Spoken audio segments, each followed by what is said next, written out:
menantikan telepon dan partisipasi Anda di 021583022. Kita akan lanjutkan perbincangan dengan Kak Seto Mulyadi. Kak Seto, tadi sebelum break kita sempat terima 2 penelpon. Ada banyak sekali orang seperti Pak Heri di Medan yang sepertinya berpikir bahwa pendidikan seks itu justru mengajarkan bagaimana caranya melakukan hubungan seks. Dan itu ditabukan, lebih baik tidak usah dibicarakan saja, justru pelakunya dihukum. Tapi kan ini artinya ini tindakan bukan preventif gitu kan, ini tindakan sesudah kejadian. Betul. Bagaimana cara mengubah mindset atau persepsi seperti ini? Iya, artinya mungkin diluruskan menjadi pendidikan mengenai jenis kelamin. Ya, bahwa setiap orang atau dalam hal ini dimulai dari setiap anak harus memahami, mengenal jenis kelaminnya masing-masing. Dan kemudian tuntutan perkembangan pada jenis kelamin ini. Misalnya umumnya laki-laki adalah kegiatan yang aktif, perempuan lebih lembut, lebih menggunakan perasaan dan sebagainya. Beberapa profesi-profesi yang umumnya dilakukan oleh pria dan umumnya juga oleh wanita misalnya. Itu lebih awal dulu. Kemudian pada jenis kelamin itu masing-masing menjaga tadi kesehatannya, kebersihan dan keamanannya. Jadi masing-masing harus menjaga keamanannya. Itu dari awal itu justru yang paling penting. Tapi untuk orang tua yang masih menganggap hal seperti ini tabu tuh bagaimana Pak Seto? Ya memang itu harus diluruskan betul bahwa bukan sekedar pada itu. Umumnya nanti setelah mulai remaja di mana dorongan seksual masing-masing sudah mengarah kepada arah hubungan kelamin tadi atau hubungan badan, maka mulai diarahkan pada apa bahayanya. Kenapa harus di dalam suatu lembaga perkawinan misalnya tidak boleh sembarangan, misalnya apa karena penyakit kotor misalnya AIDS dan sebagainya.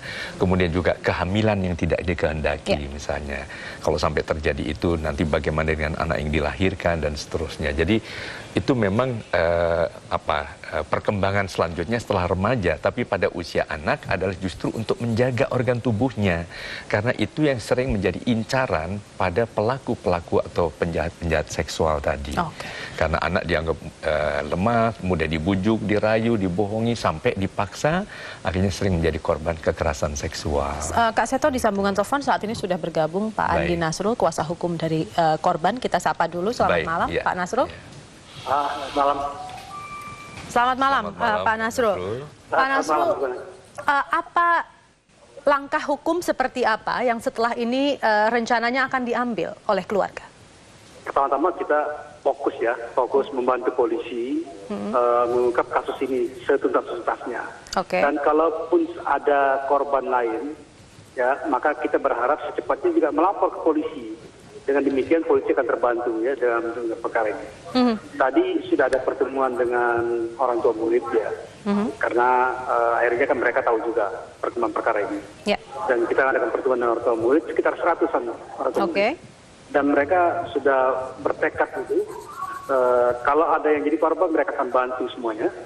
Mereka akan bantu semuanya untuk mengungkapkan kasus ini, ya kan? Dan mereka akan buat laporan ke polisi. Dan juga file-file lama terkait dengan persoalan-persoalan lain terjadi, mereka akan mengungkapkan semua itu. Penjelasan dari pihak sekolah sendiri kepada pihak keluarga terkait protokol dan pengamanan siswa seperti apa, Pak Nasrul? Tidak ada penjelasan. Tidak ada penjelasan apa. Mereka hanya mengatakan telah melakukan perubahan-perubahan, kan bukan itu yang kita minta. Betul. Yang kita minta itu kenapa bisa terjadi seperti ini. Anak terjadi sekian minggu, berulang-ulang terjadi seperti ini, dan juga kemudian anak itu merubah perilakunya dari yang mau pergi ke WC, ke toilet untuk buang air kecil, tiba-tiba nggak mau ngompol di kelas, ya kan? Dan kok tidak tahu gurunya. Jadi sampai sekarang belum ada penjelasan apapun dari pihak sekolah, Pak Nasrul? Sekolah itu mau menjelaskan apa? Sekolah itu tidak menjelaskan apa-apa. Terhadap perkara ini hanya mereka mengatakan kami telah melakukan perubahan begini-begini. Bukan itu yang kita minta. Kita minta pertanggungjawaban gurunya. Kita minta pertanggungjawaban di situ. Kenapa bisa begitu gitu loh? Kok ada orang yang bukan bekerja situ, substitusi kok bisa masuk, menggantikan orang yang tidak masuk, itu kan artinya tidak ada pertanggungjawaban. Dan jangan lupa kasus ini punya pola, punya motif yang jahat sekali gitu loh. Anak kecil satu yang perempuan mengunci dari luar, di dalam sudah menunggu, ya kan? Kemudian terjadi prosedur di situ, bukan hanya disodomi, dipukul juga kalau melawan gitu loh. Masa nggak ada yang tahu persoalan kayak gini? Kan kejadian pergi ke WC itu bukan seperti kata gurunya kurang dari 5 menit. Kalau kejadian kayak gini kan bohong aja mereka ini. Ada rencana untuk menempuh jalur hukum menuntut pihak sekolah, Pak Nasrul? Kami akan bawa perkara itu arbitrase, nggak main-main loh. Kita akan tuntut nih, JIS dan kemudian lembaga yang memberikan lisensi JIS untuk melakukan penyelenggaraan pendidikan, jasa pendidikan. Kami akan bawa ini ke arbitrase. Biar di JIS ini ngerti bahwa ini persoalan serius. Untuk pemulihan terhadap korban sendiri, pemulihan psikis terutama, Pak Nasrul, sudah adakah konseling ataupun misalnya psikolog yang sudah ditunjuk? Sudah ada?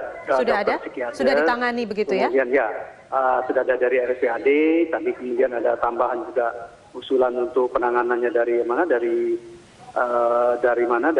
Fatmawati. Tapi saya kira mungkin lembaga-lembaga yang seperti Kak Seto pimpin atau Komnas Anak itu mungkin punya pengalaman juga terhadap pemulihan psikologis anak ini. Saya kira itu yang paling utama sekali, dan saya kira ini sekolah mahal, orang tuanya bayar mahal, security-nya ketat sekali kok, kebobolan seperti, dan gurunya nggak tahu anak ini kok lama di toilet tuh, katanya toilet lebih kurang dari 5 menit. Kok dia tidak cari, katanya anak ini pergi main ke kelas yang lain. Kelas yang mana? Kenapa dia bertanya itu? Kenapa? Kamu dari mana? Kan nggak ada pertanyaan semacam itu. Jadi saya anggap pihak JIS dan pihak guru itu tidak bertanggung jawab. Baik, Pak Andi Nasrul, terima kasih untuk partisipasi dan juga informasi Anda di Suara Anda malam hari ini. Selamat malam, Pak Nasrul. Ya, jadi kita sudah dengarkan tadi. Betul. Satu hal yang perlu kita soroti di sini selain juga pendidikan terhadap anak, juga bagaimana pihak sekolah bisa melindungi anak atau sekolah menjadi tempat yang aman untuk anak-anak. Iya. Saya kira di Undang-Undang Perlindungan Anak, Undang-Undang Nomor 23 Tahun 2002 tentang Perlindungan Anak pasal 54 dengan tegas dinyatakan bahwa setiap anak wajib dilindungi dari berbagai tindak kekerasan di lingkungan sekolah. Ya, lingkungan itu baik itu di dalam gedung, di luar, di areal, baik oleh guru, pengelola sekolah maupun teman-temannya.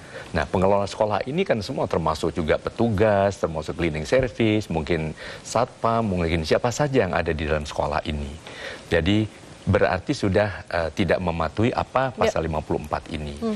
Dan memang seyogianya sekolah bertanggung jawab dan menjelaskan kenapa sampai terjadi. Betul. Tadi sampai anak sudah tidak berani ke kamar kecil, sampai ngompol, itu berarti sesuatu yang harus segera diidentifikasi. Ada masalah apa ini? Kemana gurunya ini?